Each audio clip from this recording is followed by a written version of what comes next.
Good morning students, आपका हमारे YouTube channel पर स्वागत है। तो देखिए बच्चों, कल हमने चैप्टर नंबर 11 का बेसिक कर लिया था और कुछ इंपॉर्टेंट क्वेश्चन मैंने आपको करवाए थे। और भी कोई अगर ऐसे क्वेश्चन आपके हों जो आपसे नहीं हो रहे हों तो वे क्वेश्चन आप मुझे व्हाट्सअप कर सकते हैं, जिनका सोल्यूशन आपको भेज दिया जाएगा। ठीक है, तो देखिए आज हम चैप्टर नंबर 12 की बात करेंगे। ये हमारी बुक में चैप्टर नंबर है 12, ठीक है, जिसका नाम है अवकल समीकरण। तो अवकल समीकरण के अंदर सबसे पहले बात की जाएगी कोटि व घात की। तो देखो बेटा, एग्जाम में 1 नंबर का क्वेश्चन आने की पूरी संभावना रहती है। कोटि और घात आपसे पूछी जा सकती है। तो देखिए पहले हम बात करते हैं कोटि। किसकी बात करते हैं? कोटि। कोटि होती है बेटा कि हाईएस्ट, क्या बेटा? हाईएस्ट डेरिवेटिव, मतलब उच्चतम अवकलज। यानी कि आपको जो द्विघात समीकरण दी हुई है उसका हाईएस्ट कितनी बार अवकलन हुआ है। जैसे d2y बटा में dx स्क्वायर प्लस में dy अपॉन में dx प्लस y बराबर e to the power x। ये आपके पास में एक अवकल समीकरण है। इसका हाईएस्ट कितनी बार डेरिवेटिव हुआ है? तो आप कहेंगे सर इसके अंदर जो है उच्चतम अवकलज जो है वो द्वितीय कोटि का विद्यमान है, इसलिए इसकी कोटि हो जाएगी बेटा कितनी? बोलो, 2 कोटि हो जाएगी। कितनी कोटि हो जाएगी इसकी? 2। तो इस अवकल समीकरण का हाईएस्ट 2 बार अवकलन हुआ है, ये हो गई इसकी कोटि। तो बेटा कोटि से क्या समझे आप? किसी अवकल समीकरण का हाईएस्ट कितनी बार अवकलन हुआ है, कितनी बार डेरिवेटिव हुआ है, वही उसकी कोटि होती है। फिर हम बात करते हैं बेटा घात की। घात क्या होती है? सुनिए कि हाईएस्ट पावर, समझ रहे, ऑफ हाईएस्ट डेरिवेटिव, राइट। क्या समझे बेटा? कि उच्चतम अवकलज की उच्चतम घात, देखो उच्चतम अवकलज को देखना है, ध्यान रखिएगा। उच्चतम अवकलज की उच्चतम घात ही क्या कहलाती है? घात कहलाती है। अवकल समीकरण की घात कहलाती है। अब यहाँ देखिए आप, ये अवकल समीकरण बेटा आप देख रहे हैं, इसमें उच्चतम अवकलज कितना था आपका? बताओ आप। तो आप कहेंगे सर d2y बटा में dx स्क्वायर। तो बताओ इसकी घात कितनी है यहाँ पर? तो आप कहोगे सर एक ही घात है, तो इसलिए घात कितनी हो गई? 1 हो गई। जैसे फॉर एग्जाम्पल मैं आपके सामने एक एग्जाम्पल और लेता हूँ, सुनिए। कि देख रहे हो आप d2y बटा में dx square plus x dy बटा dx टू दी पावर 4 बराबर में cos x, राइट। अब आप इसको देखिए, ये जो अवकल समीकरण है इसकी कोटि बताइए, यानी इसका हाईएस्ट कितनी बार अवकलन हुआ है? तो आप कहेंगे सर कोटि हो गई इसकी 2, क्योंकि इसका अवकलन हाईएस्ट 2 बार हुआ है। अब आपसे पूछी जाएगी घात। तो कुछ बच्चे क्या कर देते हैं बेटा, गड़बड़ कर देते हैं। वो क्या करते हैं कि उच्चतम घात देख लेते हैं, जो कि गलत है। फिर दोबारा सुनिए, घात क्या होती है? उच्चतम अवकलज की उच्चतम घात। उच्चतम अवकलज कौन है? ये है ना, तो इसकी घात देखनी है, ना कि डायरेक्ट उच्चतम घात देखनी है आपको। डायरेक्ट देखोगे तो 4 आएगी, जो कि गलत है, ठीक है ना, जो कि गलत है। तो इसकी घात बताओ कितनी है, मुझे देख के बताओ। तो आप कहेंगे सर इसकी घात तो 1 ही है, तो बस आपका आंसर होगा 1, ठीक है। फिर देखो कोटि सभी समीकरणों की परिभाषित तो होती है, ठीक है ना। कोटि जो है ना बेटा वो सभी समीकरणों की क्या होती है? परिभाषित तो होती है। कोटि हमेशा परिभाषित आएगी।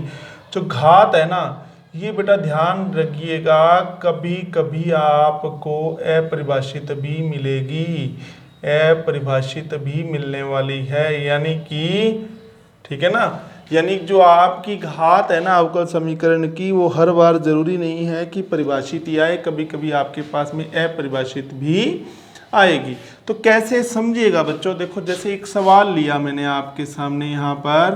तो एक अवकल समीकरण मैं यहाँ ले रहा हूँ कि d4y बटा में dx to the power 4 plus sine d3y upon में dx क्यूब बराबर 0। अब इसमें देखिए हाईएस्ट कितनी बार अवकलन हुआ है? तो आप कहेंगे सर 4 बार। तो बेटा कोटि हो गई इसकी 4। कोटि कितनी हो गई इसकी? 4 हो गई।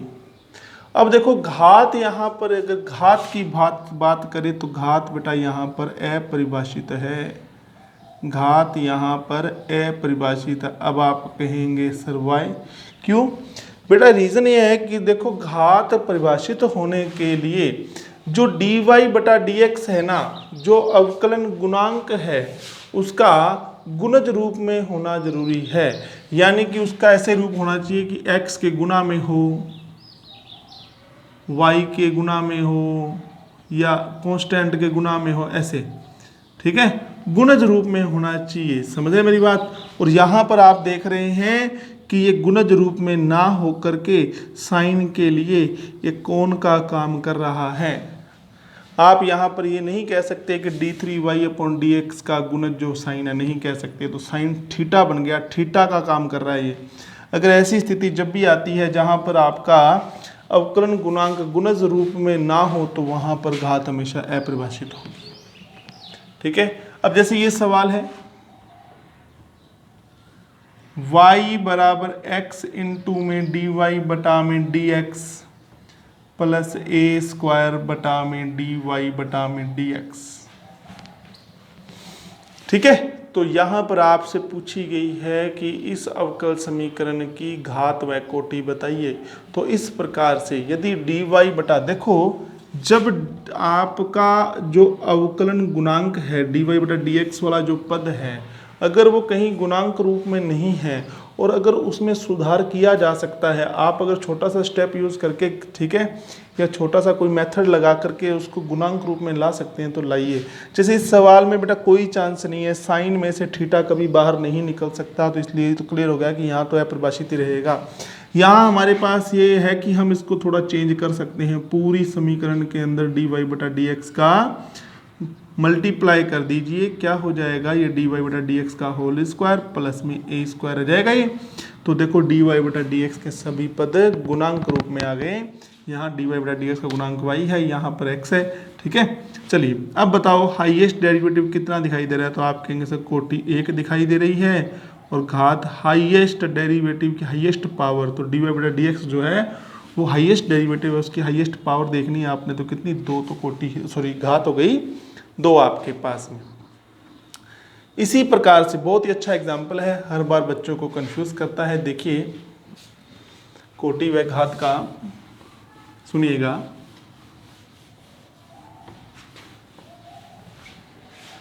देखो बच्चों ये एक बहुत ही अच्छा एग्जाम्पल है कि एग्जाम्पल क्या है आपके पास में कि a d2y बटा में dx स्क्वायर बराबर में 1 प्लस dy अपॉन में dx whole square to the power 3 upon में 2। ठीक है, तो यहाँ पर ये देखिए हाईएस्ट डेरिवेटिव तो मुझे दिख रहा है। देखो आप डेरिवेटिव नहीं बढ़ा सकते, पावर को आप बदल सकते हैं बेटा, ठीक है, पावर को आप सॉल्व कर सकते हैं, परंतु कोटि को चेंज नहीं कर सकते, डेरिवेटिव को चेंज नहीं कर सकते। तो बेटा मुझे ये क्लियर हो गया कि कोटि तो 100% इसकी 2 ही है। अब देखो बेटा पावर देखने के लिए भी सभी घातें जो हैं वो पूर्णांक होनी चाहिए। यहाँ 3/2 आ गया। कुछ बच्चे क्या करते हैं, डायरेक्ट लिख के आ जाते हैं कि सर इसकी कोटि होगी 1, highest power of highest derivative 1 होगी, तो यहाँ तो 1 नहीं दिख रही है, जो कि गलत है। इसके लिए सबसे पहले आपको बेटा क्या करना पड़ेगा, दोनों तरफ स्क्वायर करना पड़ेगा। मैंने कहा ना घातें पूर्णांक बनानी है, दोनों तरफ स्क्वायर करना पड़ेगा। फिर यहाँ पर आप कहेंगे इसे कि 1 प्लस dy अपॉन dx का होल स्क्वायर जो था, इसकी पावर कितनी रह जाएगी, 3/2 थी, स्क्वायर करने से क्यूब रह जाएगी। अब घातें हो गई पूर्णांक। अब आप कहोगे सर क्या क्यूब को हल करना पड़ेगा? बिल्कुल नहीं करना पड़ेगा, मुझे dy बटा dx से कोई मतलब ही नहीं है। हम तो हमेशा हाईएस्ट डेरिवेटिव को देखते हैं, हाईएस्ट डेरिवेटिव इधर है। अब कोई चांस नहीं है कि इसकी पावर बदल जाए, क्योंकि हमें पूर्णांक करनी थी, घात कर दी।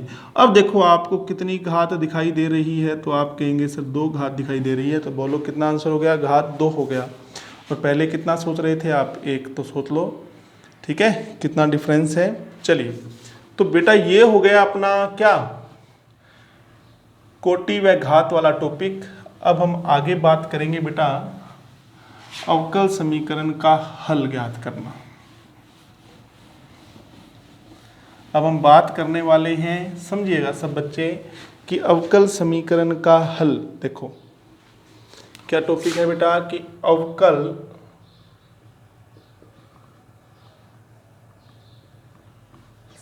समीकरण का हल। ठीक है, अब देखो हल भी बेटा होते हैं दो प्रकार के। कितने प्रकार के? दो। अब दो प्रकार कौन से? एक तो होते हैं व्यापक हल, एक होते हैं विशिष्ट हल। कोई भी घर में फंक्शन होता है तो वहाँ अतिथि भी तो दो प्रकार के आते हैं ना। कैसे? कि एक तो होते हैं व्यापक अतिथि, नॉर्मल जनरल लोग जो आते हैं, और एक होते हैं स्पेशल गेस्ट जो आपके, जिसको आप बोलते हैं क्या बोलते हैं, विशिष्ट अतिथि आने वाले हैं, विशेष स्थिति अतिथि। ठीक है ना, वही बात है। तो व्यापक हल को हम बोलते हैं जनरल सॉल्यूशन। क्या? ठीक है, और ये होते हैं पर्टिकुलर सॉल्यूशन। पर्टिकुलर सॉल्यूशन समझिएगा, आपको हमेशा ये पूरी इन लाइफ मतलब आपको ये चीज़ देखने को मिलेगी कि व्यापक हल और विशिष्ट हल क्या होते हैं। देखो व्यापक हल जो होते हैं ना, वो याद रखिएगा सी युक्त होते हैं।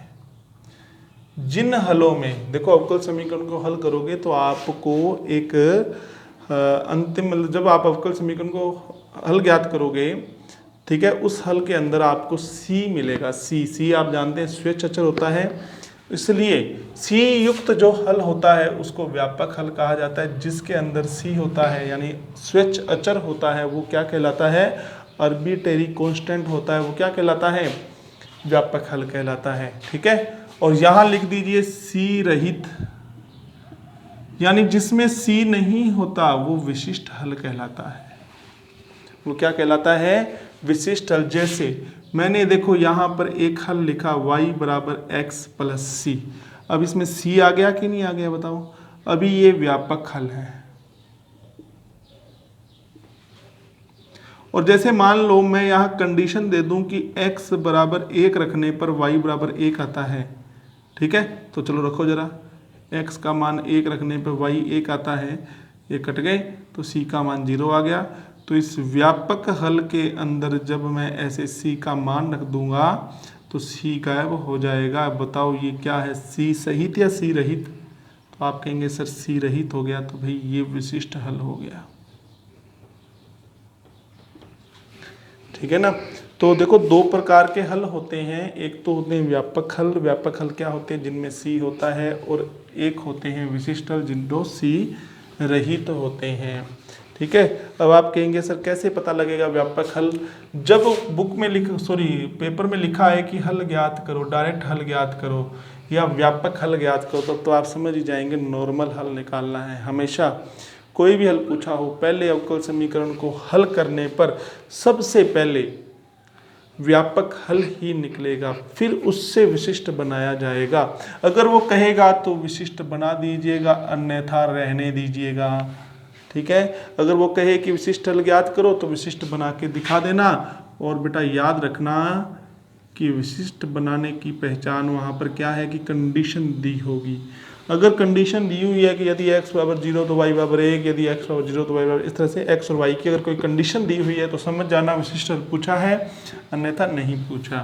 ठीक है, तो समझिए कि अवकल समीकरण के हल दो प्रकार के होते हैं, व्यापक हल और विशिष्ट हल। जिस हल के अंदर c होता है वो व्यापक हल होता है, जिसमें c नहीं होता वो विशिष्ट हल होता है। अब देखो स्वेच्छ अचरों की जो संख्या होती है ना, यानी c जो होते हैं उनकी जो संख्या होती है वो किसके बराबर होती है? कोटि के बराबर। किसके बराबर होती है? कोटि के बराबर। जैसे मैं फॉर एग्जाम्पल आपके सामने लिख दूं कि ये माना एक अवकल समीकरण है d2y अपॉन में dx स्क्वायर प्लस में dy अपॉन में dx प्लस y बराबर e⁻x। ये अवकल समीकरण आप देख रहे हैं, जरा बताइए इसकी कोटि कितनी है? तो आगे जब इसका हल आप ज्ञात करेंगे उसमें स्वेच्छ अचरों की संख्या क्या होगी? इस दी गई अवकल समीकरण के व्यापक हल में स्वेच्छ अचरों की संख्या क्या होगी। तो बेटा मैं क्या कह रहा हूँ, स्वेच्छ अचरों की संख्या क्या होगी, तो मैंने अभी बताया कि जितनी कोटि उतने स्वेच्छ अचर। तो बताओ इसकी कोटि कितनी, 2, तो स्वेच्छ अचरों की संख्या क्या होगी। इसी सवाल को मैं यहाँ लिख लेता हूँ d2y बटा में dx स्क्वायर प्लस में dy अपॉन में dx प्लस में y बराबर e⁻x। और आपको कहा जाए कि अवकल समीकरण आपको दे दी गई है, इस अवकल समीकरण के विशिष्ट हल में, उसमें व्यापक हल बोला था, विशिष्ट हल में स्वेच्छ अचरों की संख्या क्या होगी। तो आप कहेंगे सर इस समीकरण के अंदर स्वेच्छ अचरों की संख्या, बोलो बेटा क्या होगी, 0 होगी। कितनी होगी, 0 होगी। ठीक है ना, स्वेच्छ अचरों की संख्या क्या होगी, 0 होगी। समझ रहे मेरी बात आप, ठीक है। स्वेच्छ अचरों की संख्या होगी बेटा 0। क्यों, क्योंकि अभी हमने बात कर ली थी कि विशिष्ट हलों के अंदर C नहीं होता, C रहित तो होते हैं। चाहे कितनी भी कोटि का अवकल समीकरण आ जाए, स्वेच्छ अचर नहीं होगा। तो ये थे बेटा 2 प्रकार के हल। तो बच्चों आज का हमारा प्रश्न लिख लीजिए आप, ठीक है। प्रश्न क्या है देखो,